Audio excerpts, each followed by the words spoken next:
જય માતાજી દોસ્તો, સ્વાગત છે તમારું કીકુ રેસીપીમાં। તો આજે આપણે એકદમ ટેસ્ટી એવું પાલકનું ખીચું બનાવીશું।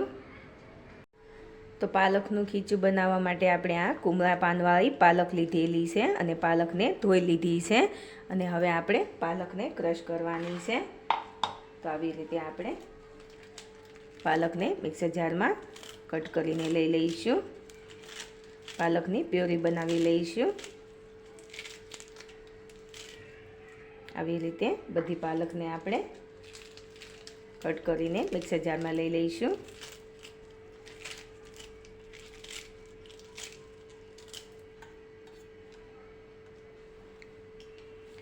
તો હવે આપણે પાલકમાં પાણી નથી લેવાનું, પાલકની અંદર જ પાણીનો ભાગ હોય છે। તો હવે આપણે તેને મિક્સરમાં પીસી લઈશું।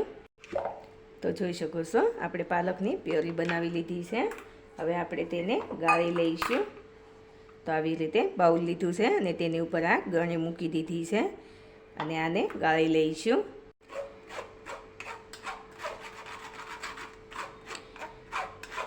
પાલકની પ્યોરી ગાળવાથી પાલકના જે રેસા હોય તે નીકળી જાય એટલા માટે પાલકની પ્યોરીને આપણે આવી રીતે ગાળી લઈશું।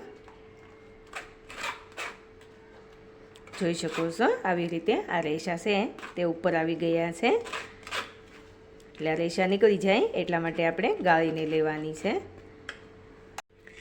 તો જોઈ શકો છો સરસ એવી આપણી પાલકની પ્યોરી બનીને તૈયાર થઈ ગઈ છે। હવે આપણે ખીચું બનાવીશું। તો ખીચું બનાવવા માટે આ 1 કપ જેટલો ચોખાનો લોટ લીધેલો છે।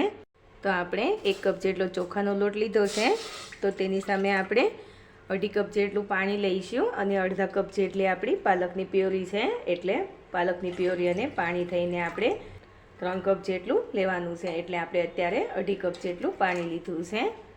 તો આપણું પાણી થોડું ગરમ થયું છે। હવે આપણે અડધી ચમચી જેટલું જીરું લઈ લઈશું અને 1 ચમચી જેટલા સફેદ તલ લઈશું। સ્વાદ પ્રમાણે મીઠું લઈ લઈશું અને હવે આ પાણીને ઉકાળી લઈશું।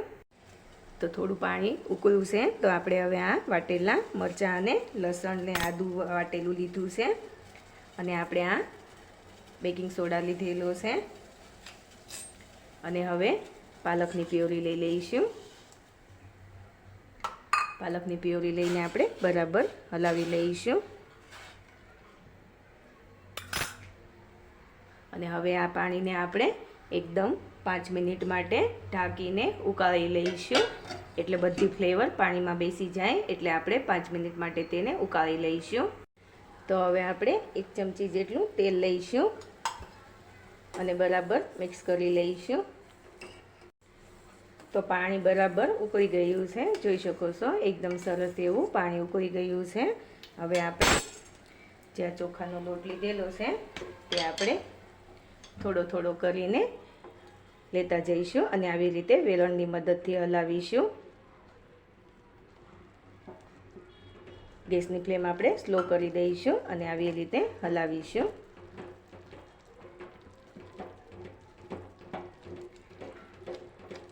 હમણાં થોડું પાણી આપણને વધારે લાગતું હશે, પણ આપણે જેમ જેમ તેને હલાવીશું એમ પાણી એબ્ઝોર્બ કરી લેશે લોટ અને આવી રીતે આપણે સતત હલાવીશું તેને।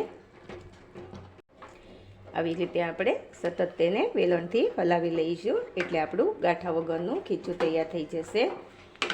ખીચામાં ગાંઠા ન પડે એ વાતનું ધ્યાન રાખવાનું હોય છે, એટલે આપણે ધીમે ધીમે લોટ લેતા જવાનું અને વેલણની મદદથી હલાવતા જવાનું, એટલે બિલકુલ ગાંઠા નથી પડતા। તમે જોઈ શકો છો આપણા ખીચામાં જરા પણ ગાંઠા નથી પડ્યા।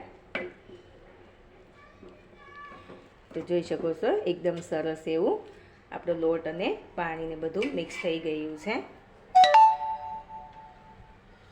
તો હવે આપણે ઢાંકીને 2-3 મિનિટ માટે તેને થીજાવા દઈશું। તો 5 મિનિટ થઈ ગઈ છે, આપણે જોઈ લઈએ। તો જોઈ શકો છો સરસ એવું આપણું ખીચું થીજી ગયું છે। હવે આ ટાઈમે તમારે સ્ટીમ કરવું હોય તો સ્ટીમ પણ કરી શકાય છે, પણ આપણું ખીચું બરાબર તૈયાર થઈ ગયું છે। હવે આપણે તેને સર્વ કરીશું। જો સ્ટીમ કરવું હોય તો આને સ્ટીમરની પ્લેટમાં લઈ અને થોડી વાર માટે સ્ટીમ કરી લેવાનું અને પછી સર્વ કરવાનું। પણ આપણે સ્ટીમ નથી કરી રહ્યા. સ્ટીમ કરવાની જરૂર નથી, આપણે ખીચાને થીજાવા દીધું એટલે આપણું ખીચું બરાબર ચડી ગયું છે.